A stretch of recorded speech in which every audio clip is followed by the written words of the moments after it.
विद्यार्थी भविष्यका गर्दा विद्यार्थीले देश समाज राष्ट्र निर्माण गर्ने महत्त्वपूर्ण आधार हो।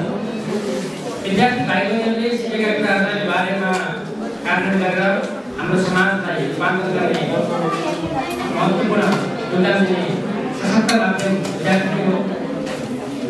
हाम्रो दुईटा गाउँपालिका वैद्यनाथ कार्यालय मार्फत बजेट विनियोजन भई दुईटा प्रेस प्राली मार्फत सञ्चालन गरिएको कार्यक्रममा विद्यार्थी भाइ बहिनीहरूले जुन हाम्रो प्रशिक्षक छात्रले सिकाउनुभयो लागु विचारहरू के हो, यसलाई प्रयोग गर्दा कस्तो असर हुन्छ, कसरी असर गर्छ, जो व्यक्तिलाई असर गर्छ त्यसले समाजमा कसरी असर पुर्याउँछ, समाज बिग्रिन्छ त्यसले राष्ट्र कसरी बिगार्छ भन्ने विषयमा तपाईँहरूले लामो समयसम्म प्रशिक्षकहरू आयोजना धेरै कुरा सिक्नु भएको पनि छ। अहिले सरले भने जस्तो तपाईँहरूले एउटा प्रतिज्ञा पनि गर्नुभएको छ, प्रण पनि गर्नुभएको छ। म लागु विचारको डेलिभरेसन गर्दिनँ, म गर्न दिन्न, गरेकालाई पनि निकाल गर्छु भन्ने प्रतिज्ञा गर्नुभएको छ।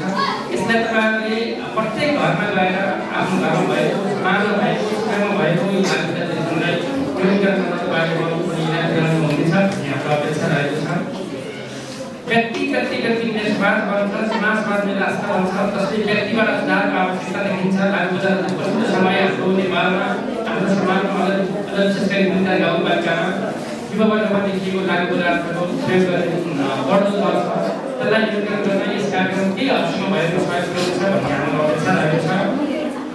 यस्ता कार्यक्रमले तुरुन्तै हाम्रो समाजमा परिवर्तन नदेखिए पनि यसले चाहिँ ग्रासरुट लेभलबाटै हामीले चाहिँ हाम्रो समाजलाई सुधार गर्न महत्त्वपूर्ण भूमिका निर्वाह गर्छ भन्ने हाम्रो अपेक्षा रहेको छ।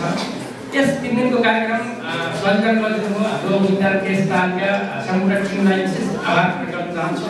यस बुलुङ्गर गाउँपालिकाबाट यस्ता कार्यक्रमहरू निरन्तर सञ्चालन भइरहेको अवस्थामा पनि विद्यमान छ।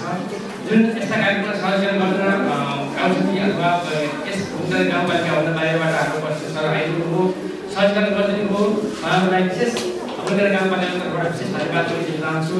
वार्ड नम्बर 2 का अध्यक्षज्यू जसले बजेट विनियोजन गरिदिनुभयो, भाइ बहिनीहरूलाई आफ्नो जीवन क्षमता आफ्नो करियरलाई सही मार्गमा गराउनको लागि केही हदसम्म भएको जानकारी प्रदान गर्ने अवसर जुटाइदिनुभयो। वार्ड नम्बर 2 का अध्यक्षज्यूलाई विशेष आभार व्यक्त गर्न चाहन्छु। यो स्थितिमा जसरी हाम्रो हलको टक्राइ दिएर हाम्रा भाइ बहिनीहरूलाई यो सूचनाको प्रवाह गर्ने माध्यम तयार गरिदिनुभयो, यो पालिका प्रवाह लगाए टिमलाई विशेष धन्यवाद दिन चाहन्छु।